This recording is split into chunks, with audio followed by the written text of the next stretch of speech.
Hello everyone, nubkeks here. Welcome back to Nub Raids, where guaranteed legendaries are back on the menu. We're going to be breaking it down. It is a very controversial one, I would say. It's going to be, we've got a lot to talk about, okay? Before we dive in, I do need to tell you about this, guys. It is starting in 6 hours. You can see? Yes, you can see. It is live in 6 hours from now over on Deadwood Jedi's channel. As you can see, there's me. I'm involved. Senda. He looks a bit like me when I was younger, except he's got a nicer mustache. There you go. But we are all going to be going in. It's Deadwood, YST, Senda. We've got Victor. We've got Cold Brew. It's going to be a good time. We're going to be talking about the city of Sintranos. So yeah, you guys might have seen a few of the other CCs. The MTG Jedi, Scratch. Who else got it? I think Hades, and was it Ash? I'm not sure. Who was the fourth one? I don't remember now. But a few of the content creators got some audio previews of this city of Sintranos, the new content coming to Raid. We have the next part of the puzzle, and we're going live in 6 hours from now. It's at 8 p.m. Irish time, UTC. I don't know what time it is for you guys, but that's when it's on. Come see us there on Deadwood's channel. It's going to be pretty cool. So we'll see you for that. Right, let's jump back, though, into the topic of this video, which is new guaranteed legendary. So what is happening on Wednesday? Let me just double check the date, make sure it is this Wednesday. Yes, Wednesday, the 29th of November. That's tomorrow. There's going to be a guaranteed champion event for a Void legendary for 100 Void Shards. I have enough to do it. That champion, and this event is going to be up for 47 hours, is none other than Volcanen. Interesting. The Void legendary, attack-based, a fairly new champion. He came out during the Call of the Arbiter. Visually looks really cool. He's like the still alive version of Bad Elkazar, right? You know, with the scythe and all that comes across. But yeah, this one is spicy. So first of all, actually, let me get up the stats here. Hang on. Okay, so if we look at this, right, these are the previous guaranteed champions. We haven't had a legendary in a fair amount of time. I feel like he's missed one actually in here. Have we missed one? I feel like maybe we have. I don't know. Either way, the last guaranteed Void legendary was Supreme Kale back in March for 110. We actually had a spree of them. We had Chigor for 110 Voids. We had Ailil for 110 Voids. Then back a bit further, we had Fortis for 80, Turvold for 80. And then the best one was Riho for 90. Which was the best one. So one interesting thing about this, we've gone down to 100 Void Shards for Volcanen. The only time they've gone down, apart from that, was going from Riho. I guess not that many people went for it, and then they lowered it to 80 for Turvold and Fortis. But it's been increasing in cost since then. It jumped up to 110, and it's been pretty much fixed at 110 for a few. Going back to 100, that's a positive move. So Plarium, good job.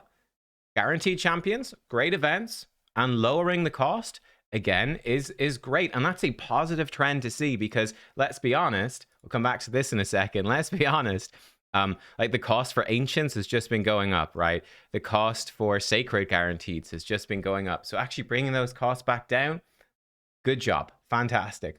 I did bring up this guy. I thought this was funny. I talked about a guaranteed coming and Bowie, we proved you wrong. Bowie said, LOL, man, you've been wrong about your guaranteed champ predictions for so long. I'm not sure why you think there'd be a new one now. Well, 2 days later, and we are right. A broken clock is right twice a day, Bowie. So, take that. There we go. But yeah, it's nice to see the cost go down. Now, here's the thing.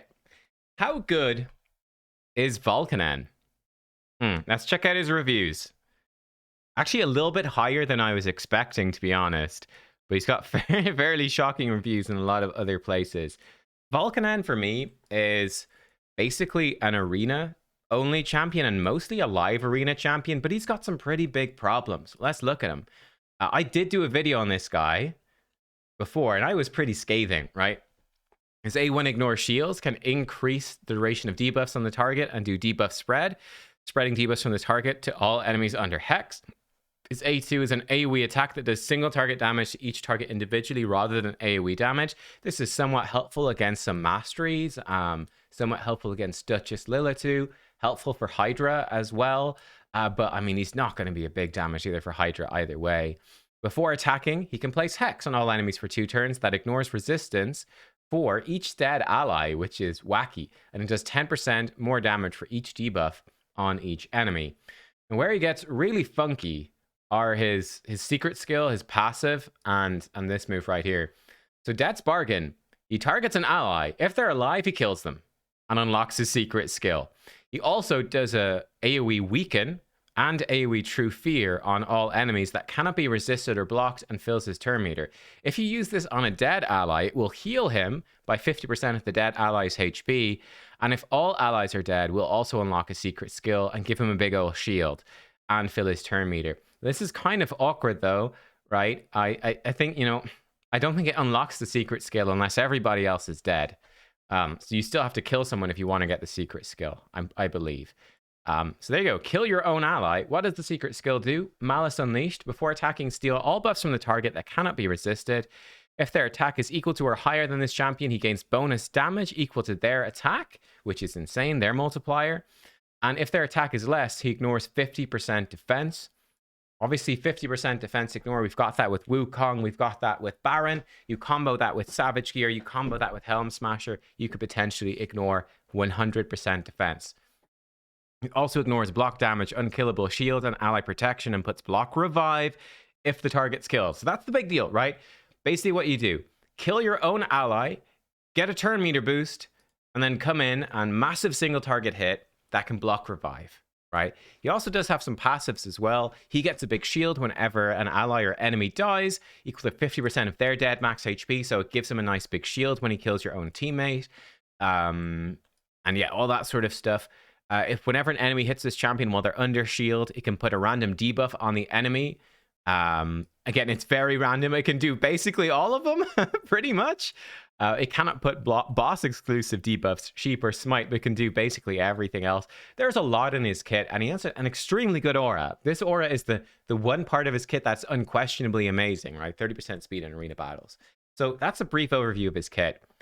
What are the problems that Volcanen has faced, and why was I so scathing when I looked at him before? Well, this is a cool move, right? If you manage to get this off. I mean, a few problems you run into is, number one, he only gets 75% turn meter. So you still need to build up your turn meter and actually go. And his base speed isn't super high, so that can be a problem. Like, let's say they have a Duchess Lilith who's kind of fast, and she puts up Veil on everyone. Well, suddenly you can only target the Duchess, right? And Duchess is very tanky. You might not necessarily kill her, and you certainly can't kill their damage either. That's a problem. I think the bigger problem, though, is if you look at the premium damage dealers in Arena and in Live Arena, what we've got Taurus, who is just too tanky, and his passive is his multiple passives are too obnoxiously broken. Basically, Volcanen can't really kill Taurus. That's a big problem. Harima makes ignore defense weaker. So Harima somewhat counters this as well. I'm actually not sure if he can kill Harima or not. I actually don't know. Rotus, this is a single target hit. Rotus can only take half his max HP in a single hit, so you can't counter that as well. It's a big problem. Now, what is in the game that wasn't in the game when I looked at Volcanen in my showcase is Sun Wukong. I think he is actually very good both with and against Sun Wukong, right? So imagine Sun Wukong, he goes before Volcanen, he's a bit faster. Volcanen takes his turn, kills Sun Wukong. Not really a problem. Sun Wukong's, he's probably going to get his turn faster if you kill him, right? He'll pop back up and great, cool, right? He pops back up a full turn meter. That's kind of a win. Brilliant. He's also pretty good against Sun Wukong, right? Because this is definitely going to kill Sun Wukong and block revive. So that's kind of nice. But it's definitely an issue, right? If you look at end game Arena, a lot of the top damage dealers, he's not good against them, right? It's a problem. It is a problem. So yeah, I think he's probably pretty good against Ragash though, or Jorgit or whatever, especially because he's ignoring like shield and ally protection. Like, I do think he's going to kill them, but it is an issue for sure. The other big issue with him is, well, when you kill an ally, look, you've got an irresistible, unblockable, weaken and true fear. He is a polymorph magnet, right? You put out AoE Hex, you can be polymorphed, right? Debuff Spread, I think, does polymorph as well. So he's very vulnerable to polymorph. Again, this has changed a little bit, though, because we know that there is a nerf coming to polymorph in January, we think. So that will hopefully help him a little bit, not be so much of a polymorph magnet. That being said, I still cannot see any endgame player using this champion? Like, why would you use Vulcanen when you can use Taris or Harima or Rotis or Jorgid or Wukong, like the other top nukers that we've been mentioning? He doesn't super stand out to me. That being said, I think I will probably still go for this myself. You might be going, nubkeks, what? Well, the reality is, I'm not an end game player, like in that sense. Like, I'm not a Kraken, right? Barely a whale, really. You know, like, I'm not going to be fighting Taris. Well, actually, to be fair, I do fight Taris a fair chunk in live arena, but, you know, I'm not always fighting these top tier nukers. I'm not fighting a bunch of champions that are empowered and 6-star awakened with 6-star polymorph with massive chances to place it. So that makes him a bit more viable for me. The speed aura is certainly nice. I use Wukong a lot, could be good with that. Reality is, you know, for 100 void shards, if you've got those shards, it's something you could consider. That's the problem. Like, I think for me, the biggest cost, if you're the type of person like me who's got a whole bunch of shards stockpiled, it's an interesting question. I would probably not buy shards for Vulcanen. I just don't see that as being a smart thing to do. No, I don't think it's good enough. But if you've got them, right, the cost isn't necessarily massive. And also come back to buying them for a second, right? I think one of the opportunity costs now is progressive chance events, right? That really, really rewards stockpiling huge number of shards. But for me, right, as a fairly low spending whale, like I probably would fall into the whale category, but you guys see my videos. You know I don't spend that much. Like, I tried to spend more. I probably should spend more, and I just didn't keep it up, right?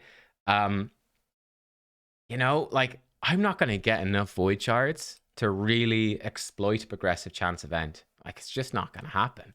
You know, that's just not happening. And that's also not super fun, right? Imagine saving. How long would it take me to save up? Like, probably a year of not pulling any void shards. Like, that's just dumb. I'd much rather, you know, keep 100 void shards in the bank and be able to pull in 2x events. Maybe splash out a little bit for guaranteed. For me, that's just more fun. That's just more enjoyable. But yeah, I think I probably will go for Vulcanen because I think he will be fun to experiment with in live arena. I think there's a real potential that he could be absolutely trash, right? That I could, you know, pull for him, get him, book him out, and find this guy sucks. I'm never going to use him. Like, that could happen. It could happen. But I think it's going to be enjoyable doing it. So for me, it's kind of a worthwhile thing to do. You know, I actually don't mind that. Yeah, I think he's going to be a fun little chap to have fun with in live arena. I'm not in like super high end, so I think his weaknesses aren't as prominent there.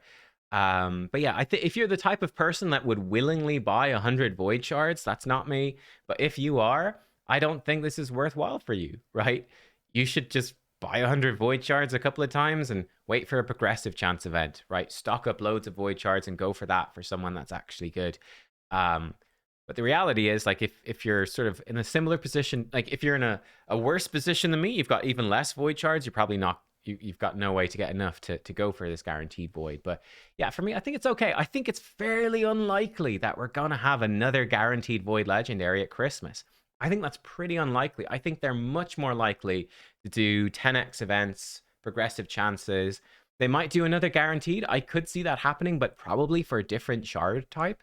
Maybe it's going to be a summon rush type guaranteed, like we had for Michinaki, where you can use any types of shards. But I think another guaranteed void legendary for Christmas is fairly unlikely. I think it'd be much more likely they could do like progressive chance event for a Charizia or something. I think that would make them a lot more money. So I think that's what they would do. I think a good progressive chance for Christmas. So I expect this is probably the last guaranteed void for a little while, but I don't know. Let me know. What do you guys think? What are you going to do? Yeah, I think I'll probably go for it for some funds, but maybe there'll be regrets. I don't know, but hey, look, it's always fun to get a new void Lego. The extra fun thing for me is I'm close to Mercy, so we'll definitely get another one along the way, right? Because being quite close to Mercy, that's kind of nice. It makes the 2x events very unvaluable because I'm gonna freaking pull a legendary anyway. Might as well hit Mercy timer, so it sort of works out decently all right. But yeah, I mean, where would you put him in terms of the tier list of the void Legos? Like, I don't know, man. I don't know. Like, he is similar quality, isn't he, to Supreme Kale, Chigur, Eilil? Like, it's a similar level of champion, Fortis. I think Turvold is pretty good. And then I think Riho is definitely the best. Then Turvold. Then it gets a lot worse, actually. But I put him probably somewhere here. But let me know what you guys think of him. Do any of you have him? Do you use him, or is he absolutely terrible? I'm very curious to hear from people that actually own the champion. But there you go. That's my thoughts on it. Thank you for watching. Let me know what you think, and I'll see you all next time. Actually, I'll see you all. Don't forget. I exit off? I freaking exit off. We're over on Deadwood Jedi's channel later today. It's somewhere. Is it here? There it is. Deadwood Jedi's channel in 5 hours. Dear Lord, the time is flying. This has been an hour-long video. My God. See you next time. Goodbye.